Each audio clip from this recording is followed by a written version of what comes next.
vamos a hablar de un tema que nos complica muchísimo. Se habían rumoreado ciertas situaciones en el servicio médico legal, pero lo cierto es que está hoy día en el ojo del huracán por la auditoría que realizó la Contraloría General de la República, específicamente al Departamento de Tanatología. Carlos, tú tuviste acceso a este documento en donde se hace una crítica al procedimiento, desde cómo se toman las pruebas, al tiempo de demora, que no son catalogados, a cómo se almacenan. Es una situación tremendamente crítica que estaría afectando al servicio médico legal y en particular a este departamento. Es gravísimo, se recuerdan los casos que hemos ido conversando durante ya casi 2 años. Primero empezamos con el caso de Fernanda Maciel. Recuerden que Fernanda Maciel sufrió un accidente estando en el servicio médico legal. Hasta el día de hoy han pasado más de 2 años y todavía no tenemos respuesta de su sumario. Así que si el director no está viendo, por favor, tenga la amabilidad de informar a la familia qué pasó con el sumario respecto al caso de Fernanda Maciel. Ayer hablábamos de otros casos de procedimientos y situaciones mal realizadas, alteraciones, pérdida de evidencia, problemas de alcoholemia, problemas con los ADN, muchos problemas en general que la gente ha denunciado a través de nuestras pantallas de casos.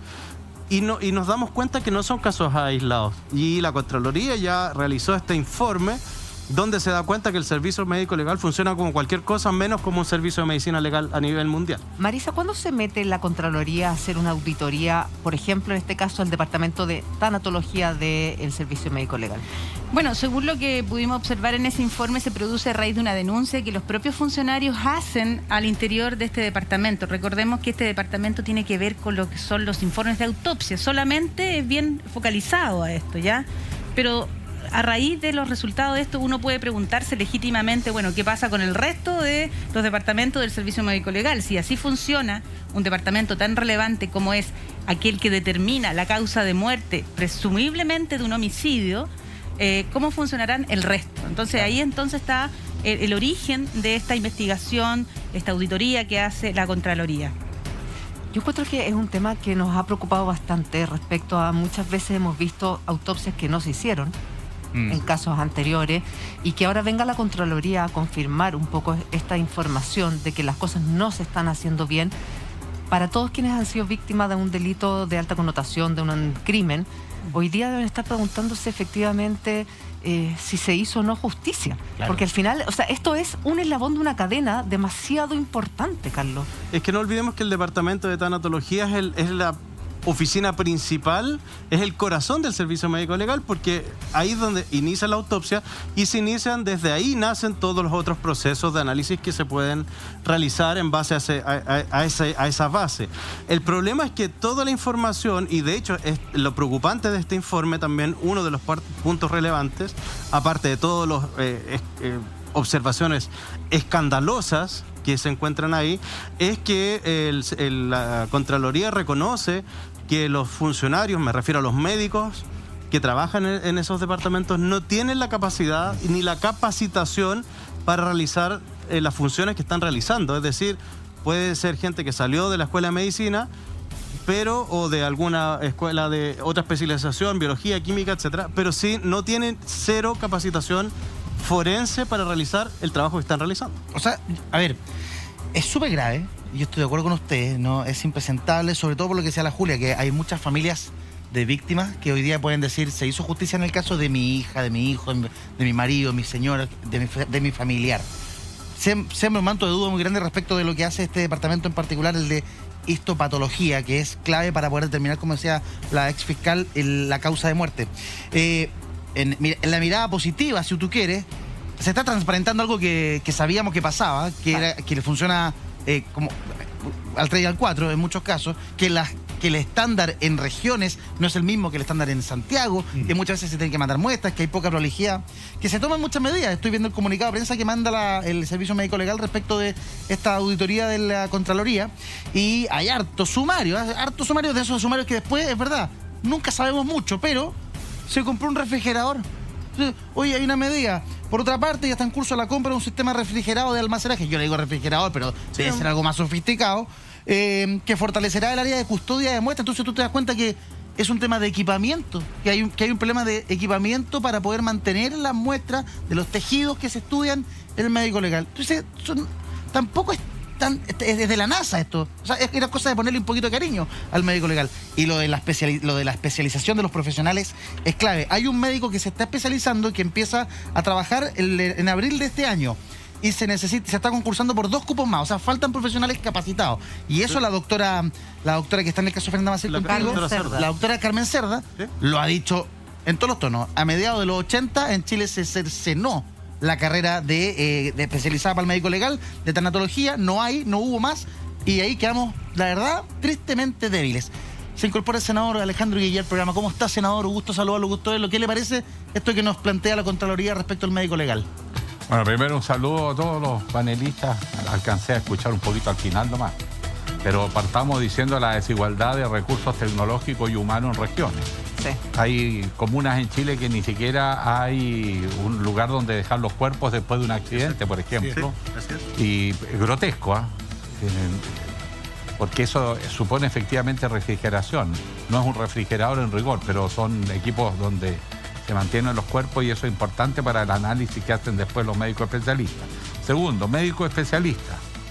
Eso tampoco hay en todo Chile y por lo tanto yo creo que en muchos casos quienes hacen la pericia probablemente lo hacen de muy buena voluntad, pero no tienen la capacitación. En crímenes de alta connotación eso se mira generalmente en Santiago. Claro. Y si no llegó a Santiago, no estoy diciendo que haya habido mala fe, pero no había recursos como para haber hecho un buen informe. Y la ley es bien taxativa porque en realidad se supone que hay que hacer todos estos exámenes cuando la persona muere, no en su casa, en su lugar habitual. Si te mueres en la calle, te tienen que hacer toda esta autopsia, que es bien dura, entre paréntesis, te abren entero. Entonces muchas veces la propia gente se opone a que le hagan esta intervención. Ahora, hay casos que evidentemente son infartos, muere de muerte natural, digamos, claro, en la calle, en fin, que puede que no sea tan grave, pero cuando hay sospecha de homicidio, intervención de terceros, exacto, evidentemente que tenemos un déficit muy grande. Tanto para encontrar al responsable, al responsable de la situación, como para no culpar a un inocente. Exacto. O sea, ahí yo creo que un caso importante del último tiempo es el caso Tomasito. El fiscal apunta a una persona, se va sobre una persona y después está detenida, está en prisión preventiva, pero después es liberado. Y ahí lo que tenga que decir el médico legal es súper importante, ¿no? Fiscal, usted en su experiencia es súper clave lo que diga el médico legal respecto de un caso para no condenar inocentes y para encontrar responsables también, ¿no?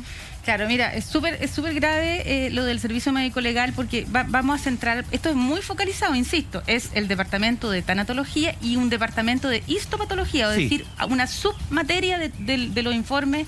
Perdón, y solo en Santiago, esto claro, no involucra regiones, o sea, regiones, si Santiago está mal, imagínense cómo están las regiones. Claro, y entonces, ¿qué importancia tiene ese examen de histopatología de determinación de la causa de muerte? En todos aquellos casos, como en el caso de Tomasito, que al inicio la causa de muerte es indeterminada. Entonces, este examen te permite identificar a través del examen de tejido cuál sería la causa precisa de muerte. Entonces, ¿qué es lo que pasa con esto? Afecta primero la confiabilidad en el sistema, porque me puede decir A o me puede decir B, pero si han habido todo este tipo de irregularidades en la custodia, en el almacenamiento, en la pericia de quienes lo hacen, evidentemente las conclusiones no pueden ser válidas para uno u otro lado. Entonces, eso es la gravedad del sistema. Sí.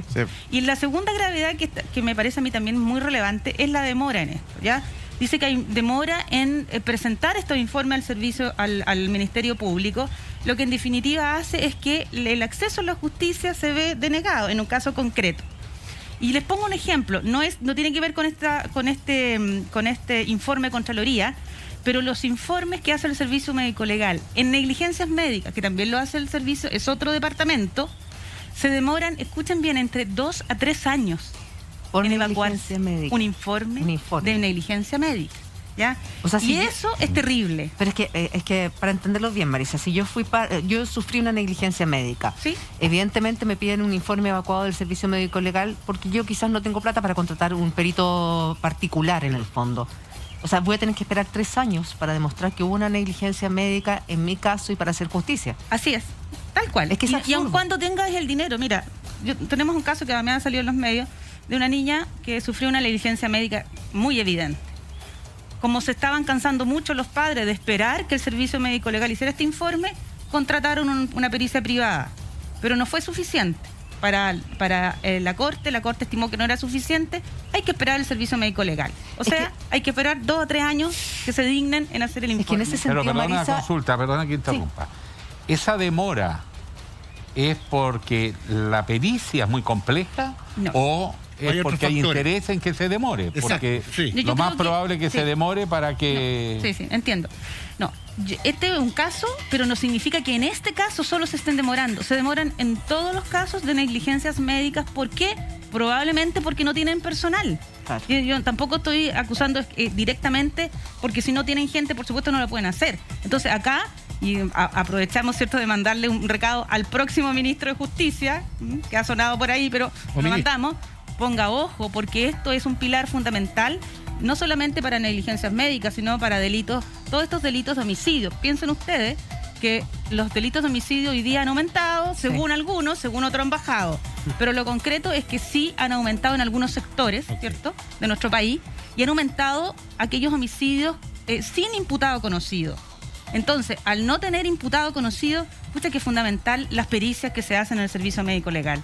O sea, es que de verdad cuesta entenderlo y uno se empieza como a poner nervioso porque nosotros sabíamos efectivamente que habían casos muy puntuales que el servicio médico legal, por falta de recursos, por falta de personal, recordemos que estábamos en pandemia también, no daba abasto. Pero por el servicio médico legal pasa todo. Los exámenes de violación, absolutamente todo pasa por el servicio médico legal y tal como dices tú, muchos jueces toman como ley lo que determina el SML. O sea, no es cualquier peritaje. Si yo puedo llegar con un peritaje privado, el juez siempre va a privilegiar lo que diga el servicio médico legal. Entonces, esto es muy grave. No se puede permitir que en casos, aunque sea un departamento tan fundamental como el que realiza la autopsia, puedan presumir que hay errores en la evacuación de ese informe de muerte indeterminada porque no se realizó bien, porque no se custodió bien, porque no se realizó de manera correcta el examen, Marisa. Por supuesto, mira, un defensor medianamente diligente, obviamente que tiene un trabajo bastante recorrido con solo poner los puntos sobre aquello que ha sido deficiente en un peritaje determinado en un eventual juicio. Si tú no tienes otros antecedentes para imputar a una persona que solo un resultado de un informe pericial del servicio médico legal, por cierto que puede ser muy cuestionable su resultado. ¿Tú te das cuenta, te das cuenta que además los problemas comienzan o se generan, uno de los factores de generación de estos problemas en histopatología es por un tema de presupuesto? Entonces, ¿cómo?